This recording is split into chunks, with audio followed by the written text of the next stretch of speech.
Okay, so here's another example. Let's start right off with the examples, and we're going to see that in order to solve it, we're going to need to do a change of variables in 3 variables to what are called cylindrical coordinates, and we're going to learn what they are in the course of this example. So let V be bounded, so it's a domain which is prescribed as bounded by y equals x, y equals 2x, z equals h, z equals x squared plus y squared, z equals 2x squared plus y squared, and x, y, and z are all non-negative. And what we're going to do is find the volume of V. So there's how many? Like 3 here, 4, 5, 6, 7, 8 equations that somehow prescribe a given domain, and we have to decipher it. Okay, we have to figure out what this is. So let's do that. So I want to do it on a new board so we can have a bigger drawing. So we call these and let's see what they give us. So here's our XYZ 3-dimensional space. X, Y, and Z. And let's see what we have here. So XYZ being non-negative means we're living in this in the room. Okay, if you imagine this is the corner of the room, we're inside the room, right? Do you understand what I'm talking about? I don't know how to say the so when it was quadrants in 2-dimensional space, there was the upper left, upper right, or whatever. I don't know what the word would be for 1/8 of the octants, or I don't know. And then how to prescribe this one? This would be the top, front, right octant. We're in the room, right? Okay. Now, y equals x. So y equals x is this line here. Maybe we'll take some colors. Y equals x is simply the line here where it's a 45-degree angle. So this is y equals x. It's on the floor, and the angle here and the angle here are both 45 degrees. Do you agree? Y equals 2x is, well, maybe this is y equals 2x. I didn't do the angles too carefully. So maybe this is y equals 2. Nah. Let's do this. Y equals x is going to be something like this. This is y equals x. And then y equals 2x needs to have a bigger slope. So let's say this is y equals 2x. Do you agree? Okay, I'm looking at the floor from here. It's the regular good old xy. Do you understand why I'm doing weird things now? Okay, the good old xy system. This is y equals x. This is y equals 2x. Right? Okay, good. What else do we have? We have z equals h. Z equals h, so there's some h up here. And the z's are only allowed to go as far as h. Okay? And now there are 2 more shapes. Z equals x squared plus y squared. What's that? It's not a cylinder. Z equals x squared. Right, it's a paraboloid.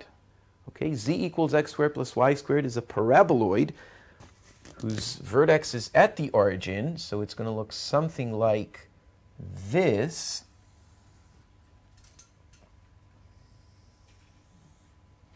Okay, and I'm only drawing it as far up as, let's try to make it symmetric.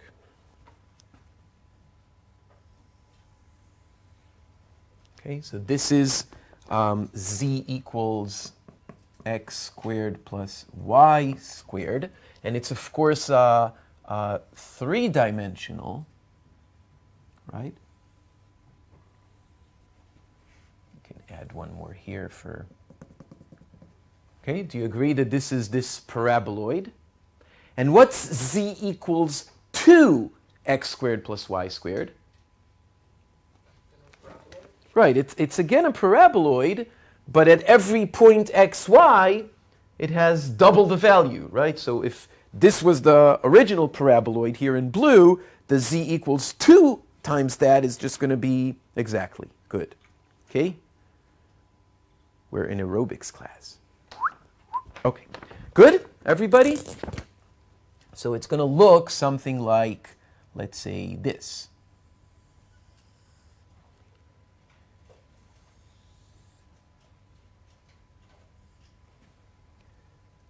Ugly.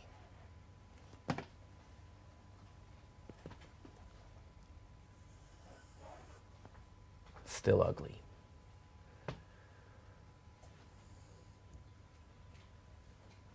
Okay. And now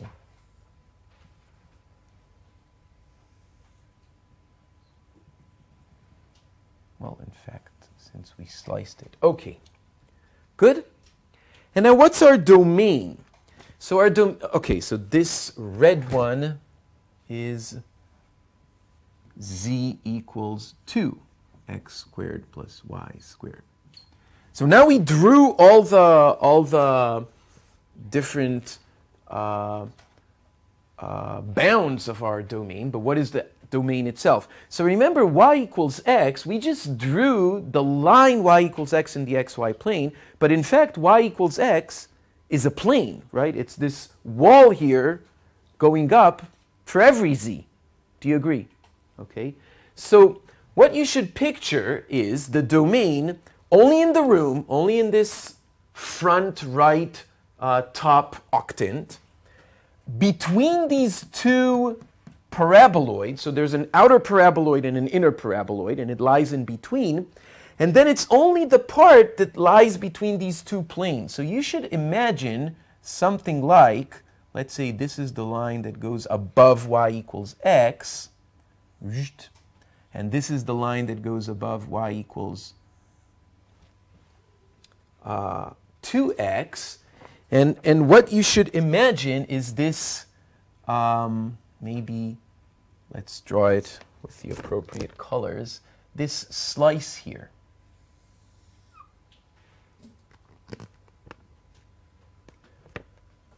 Okay, so our domain, here's what you should think. You should think melon. Think of a nice melon sitting right here. Cut it in half.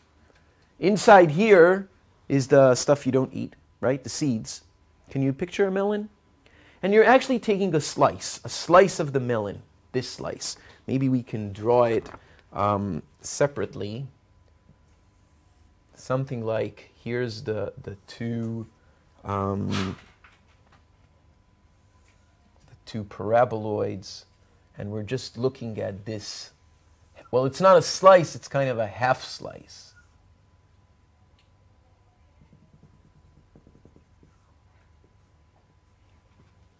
Okay, can you imagine the half slice there? Everybody? So that's what we're looking at. Okay, just this half slice here of the volume, the entire slice without the parts of the seeds. Is it clear what V is? Everybody? Okay, so you should agree that even deciphering what the domain is not trivial. Okay, and these are very, very simple surfaces. Okay, nothing too sophisticated in terms of the surfaces, and still deciphering it is not easy, and there's no function yet, right? This is just the domain. Okay? Okay. Is everybody with me? Good? Okay. So now let's remember what we're doing here, other than drawing melons and slicing them. We want to find the volume of V. How do we find the volume if we're dealing with triple integrals? We mentioned that. Right. Take the triple integral of 1. So what we want to do is the volume of V is given by the triple integral over v of the function 1 dx, dy, dz. The function is as easy as can be. There's no problem with the function.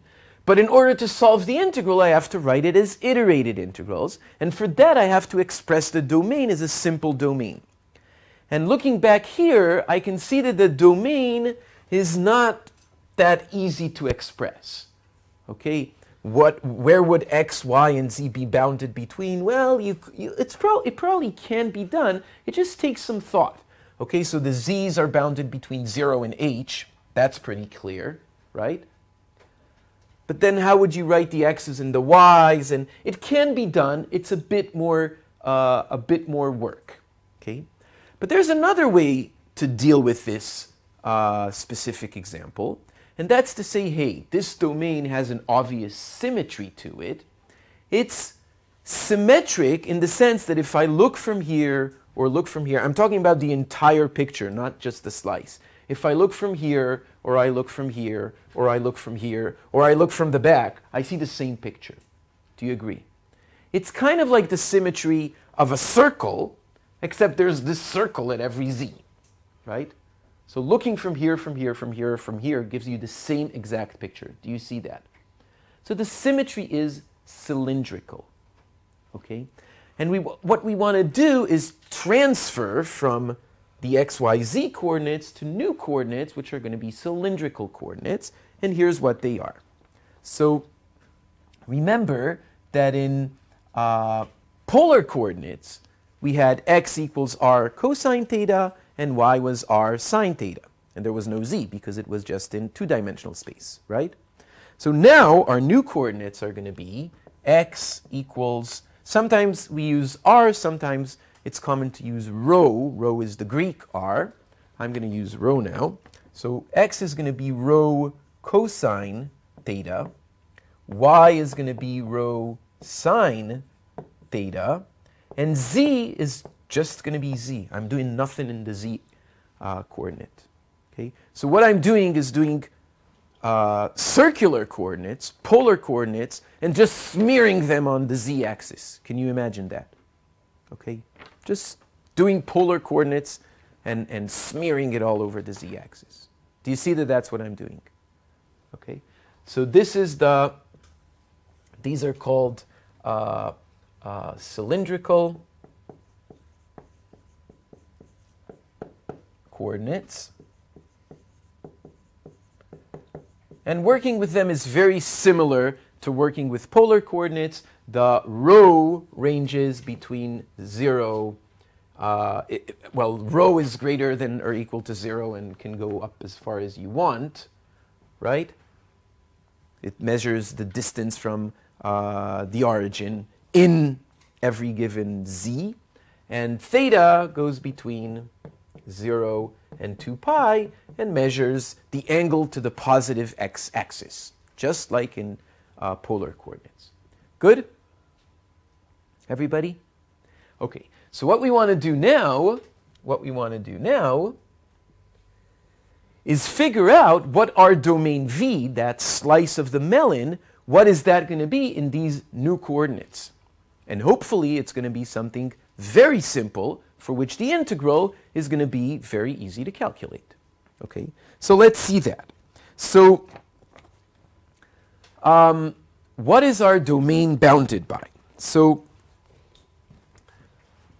this is the domain V. When we change to the new coordinates, we're going to call it W. Let's see what it's bounded by. So what is y equals x? Y equals x is simply in the new coordinates, it is simply theta equals pi over 4. It's all the points for which the angle to the positive x-axis is precisely 45 degrees. Does everybody see that? Okay, so y equals x is a different way of saying that, maybe we'll write it separately on a new board. I don't want to blur this picture. So this is simply the line where y is what? Rho sine theta equals rho cosine of theta, or sine theta equals cosine of theta. In other words, theta is 45 degrees, pi over 4. Do you agree? What is y equals 2x? Right, it's going to be rho sine theta equals 2 rho cosine theta. The rho's cancel, so we get sine theta over cosine theta equals 2, or tan theta equals 2. So theta is going to be the arctan of 2, whatever that is. Do you agree? I'll write it in a minute. Okay, so that's these two lines. Z being between 0 and h remains the same because we didn't do anything in the z coordinate, right? And what about these two paraboloids? What's z equals x squared plus y squared? What's x squared plus y squared? It's not a circle. Okay, the z's can vary, but in the terms of the new coordinates, what is x squared plus y squared? It's rho squared. So this goes from z equals rho squared to z equals 2 rho squared. Do you agree? Okay, and let's write all that. Okay, so these are the new cylindrical coordinates, and now I want to write what the domain W is. So W, which is V in the new coordinates, is, so y equals x is this squiggly arrow is going to indicate what it transfers to. So y equals x is sine theta equals cosine theta, right? Because y is rho sine and x is rho cosine. In other words, theta, or tangents of theta equals 1, or theta equals pi over 4. Do you agree? So y equals 2x transfers to sine theta equals 2 cosine theta. In other words, sine theta over cosine theta, which is tangents of theta equals 2, or theta equals arctan of 2, whatever that number is. Okay? So the region W satisfies, so W is bounded between, or let's write bounded,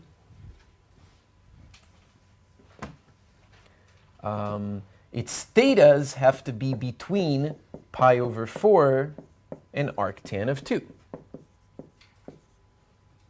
Do you agree? All the points in W, which is our original V, the thetas have to satisfy that they're between y equals x, pi over 4, and y equals 2x, which is arctan of 2. Okay. Now what about the rows?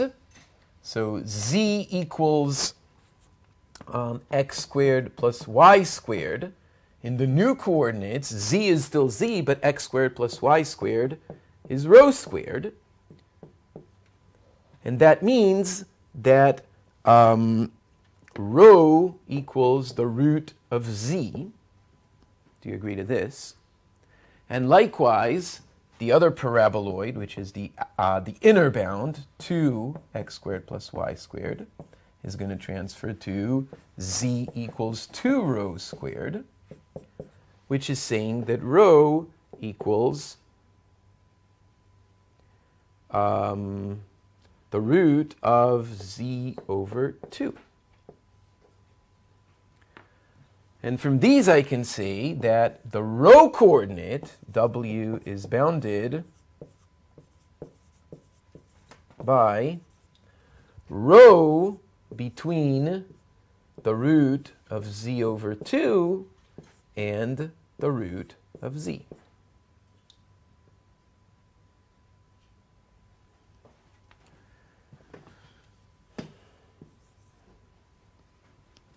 Okay, so I have the bounds on theta, I have the bounds on rho. Note that the thetas are living between two constants, whereas the rhos are living between two functions of z. And what are the z's bounded by in the cylindrical coordinates? Right, 0 and h. That doesn't change. Okay? And z between 0 and h. So this is our w.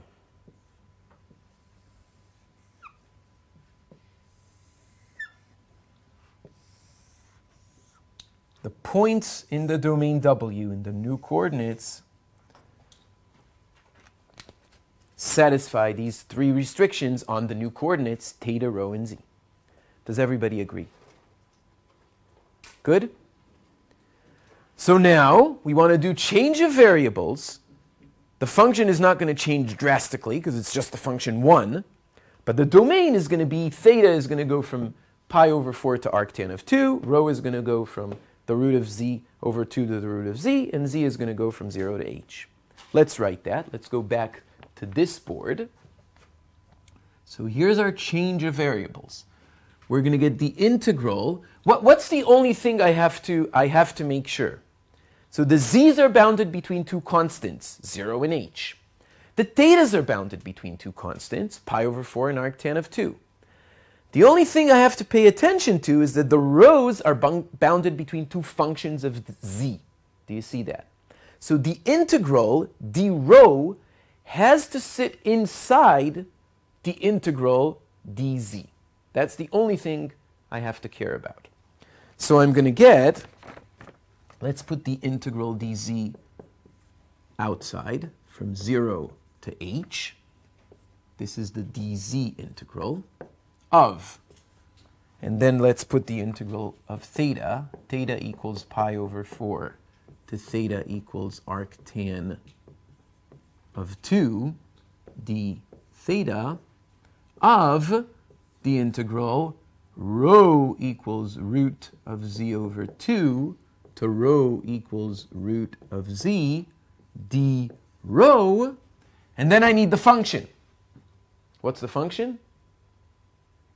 1. So 1 remains 1. There are no coordinates to change. Is this true? Do you agree? Exactly. There's one thing missing there. The Jacobian. Whenever we do a change of variables, there's going to be a Jacobian here. And let's find the Jacobian for cylindrical coordinates, which we happen to still have here on the board. Okay, so let's do that. So I'm still missing j here. So what is j? J is the determinant of x. Let's write it in two steps. So I have to take x with respect to rho, the derivatives, the partial derivatives, x with respect to rho, x with respect to theta, x with respect to z, y with respect to rho, y with respect to theta, y with respect to z, and then the new coordinate, z with respect to rho, z with respect to theta, and z with respect to z. I have to calculate all these partial derivatives, find the determinant, take its absolute value, that's going to be j. Okay? So what is it? What's x with respect to rho? Cosine theta.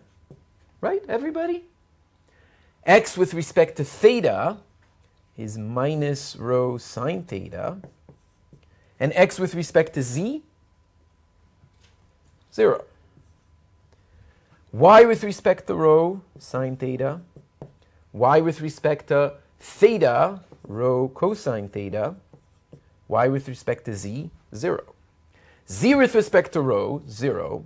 Z with respect to theta, 0. And z with respect to z, 1. I'm saying with respect to, but I mean the partial derivative of the function x of rho theta z with respect to rho, etc. Okay, everybody with me? Good? Okay, so as you can see, this is a nice friendly determinant because all I need is 1 times this minor here. And what is it? It's rho cosine squared minus rho sine squared. So rho cosine squared plus rho sine squared is just rho, because sine squared plus cosine squared is 1. Do you agree? So that's the Jacobian, and it's the same as what was the Jacobian for polar coordinates, right? It was r. Remember? We're just taking it and smearing it on the z-axis. So this is what I have to plug in here, rho, the Jacobian. Okay? Now remember that this is a theorem, and if you're responsible people, you should at least through your head pass the idea as you write this. Wait. Is it true that the Jacobian is non-zero on the domain? Is it true that rho is not zero on that slice of melon that we're looking at? And the answer is, well, it's almost non-zero. It could be zero at that point down there in the origin, right?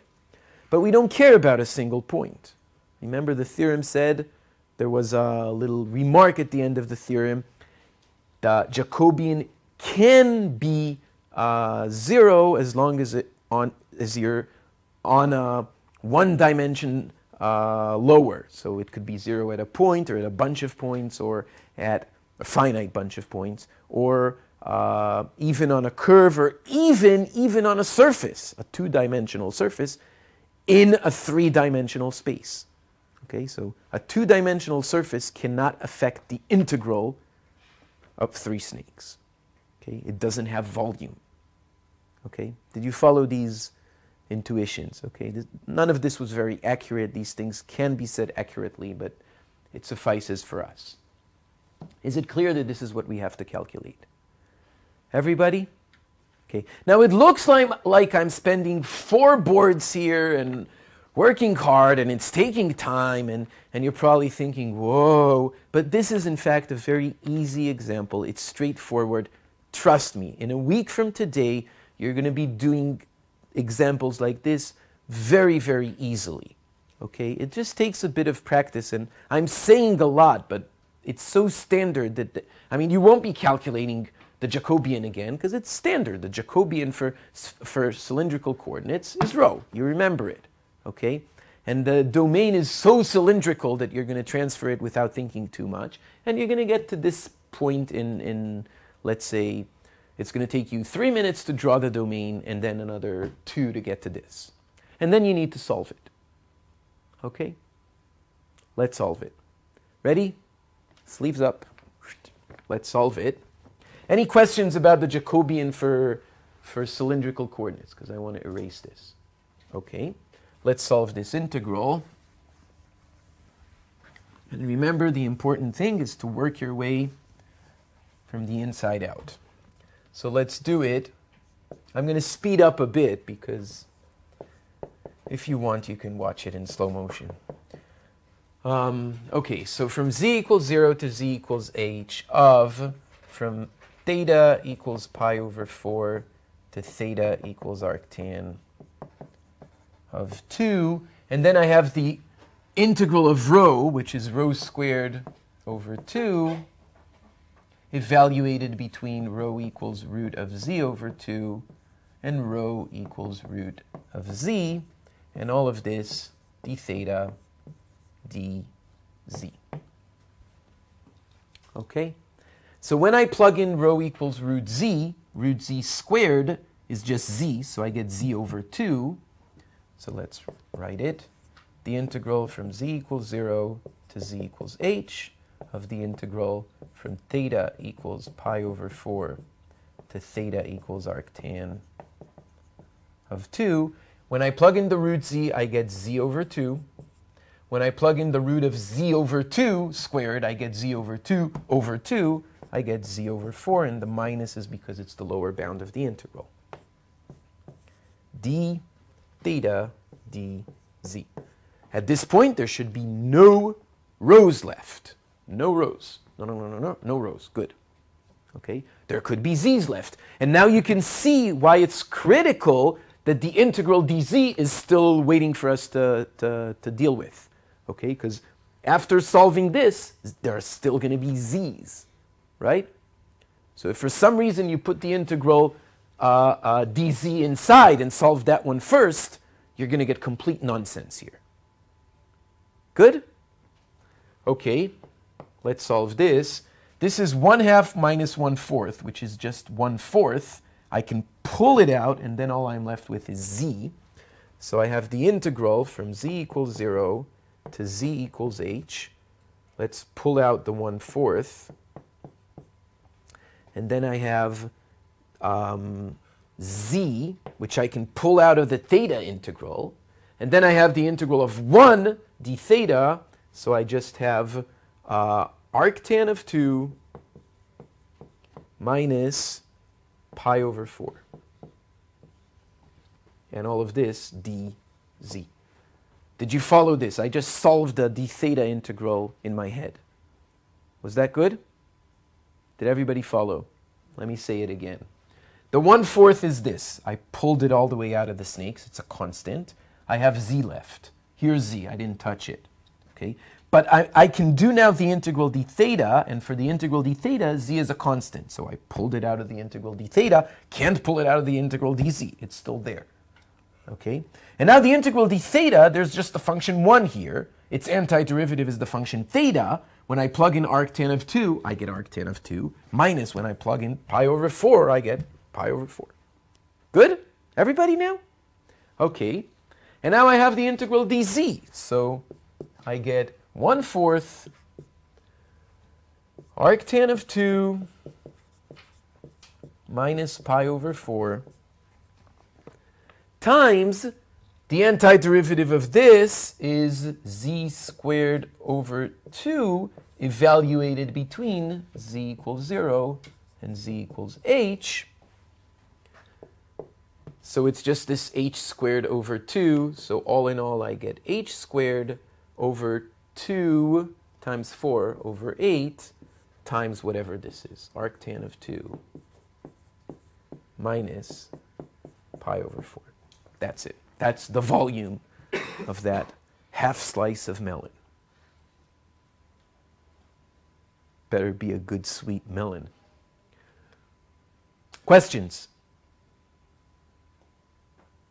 Do you agree that once you get here, this is Calc 1? Does everybody see that? That's important. Not to think that there's any further three-dimensional theory hidden here. From here on, it's totally Calc 1. Okay? Okay. So, since these examples do take some time, I'm only going to do one example of each standard changing of variables, but it is important to do more on your own, and you're going to have them as homework to practice on. But this is cylindrical coordinates. And remember, cylindrical coordinates are used when the symmetry of the problem is cylindrical, meaning that it is different if we look from the top or from the bottom, but as long as we're looking on the same, not varying in the z, but on whatever side you're looking at, you're going to see it's symmetric. Okay, so you should think of a symmetry that's circular at every z. Okay? Okay, so in the next clip, spherical coordinates, a situation where the symmetry is really the same from every direction you look at, bottom, top, side, whatever. That's spherical symmetry, spherical coordinates, coming up next.